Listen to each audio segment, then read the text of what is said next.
شبان اسلامی سال کا 8واں مہینہ ہے۔ علامہ عینی رحمۃ اللہ علیہ فرماتے ہیں کہ شبان شاب سے ماخذ ہے جو اجتماعی کے معنی میں آتا ہے۔ بزرگوں کا ارشاد ہے کہ اس مقدس مہینے میں خیر اکثر کا اجتماع ہوتا ہے، اس لیے اسے شبان کہا جاتا ہے۔ شبان کے چاند کا بہت اہتمام کرنا چاہیے۔ رسول اللہ صلی اللہ علیہ وآلہ وسلم نے ارشاد فرمایا، رمضان کے لیے شبان کے چاند کا شمار رکھو۔ ایک روایت میں ہے کہ حضور کریم صلی اللہ علیہ وآلہ وسلم شبان کا اتنا خیال فرماتے تھے کہ کسی ماہ کا اتنا خیال نہ فرماتے تھے۔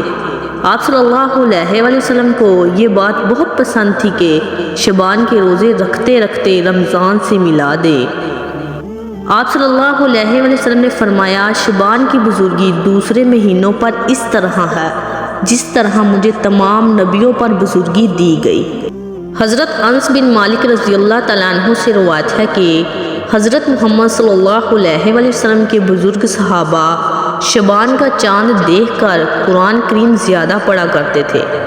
مسلمان اپنے مال سے زکوٰۃ بھی نکالا کرتے تھے تاکہ غریب اور مسکین لوگ فائدہ اٹھا سکیں اور رمضان کے روزے رکھنے کے لیے ان کا کوئی وسیلہ بن جائے۔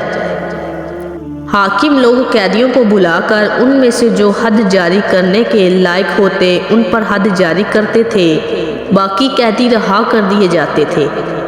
کاروباری لوگ بھی اسی ماہ میں قرض ادا کیا کرتے تھے اور دوسروں سے جو کچھ وصول کرنا ہوتا تھا وصول کر لیا کرتے تھے۔ یہ مبارک مہینہ رمضان المبارک کا مقدم ہے۔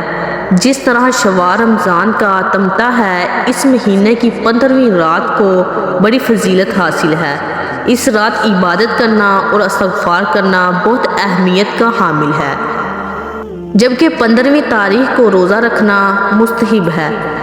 رسول اللہ صلی اللہ علیہ وآلہ وسلم نے ارشاد فرمایا کہ جب آدھے شبان 15ویں کی رات ہو تو اس رات کو شب بیداری کرو، اس کے دن میں روزہ رکھو، کیونکہ اللہ تعالیٰ اس رات غروب آفتاب کے وقت ہی سے آسمانی دنیا کی طرف نزول فرماتے ہیں اور اعلان فرماتے ہیں کہ کیا کوئی مغفرت طلب کرنے والا ہے کہ میں اس کو بخش دوں، کیا کوئی روزی مانگنے والا ہے کہ میں اس کو روزی دوں، کیا کوئی ایسا ہے رات بھر یہی رحمت کا دریا بہتا رہتا ہے یہاں تک کہ صبح صادق ہو جائے۔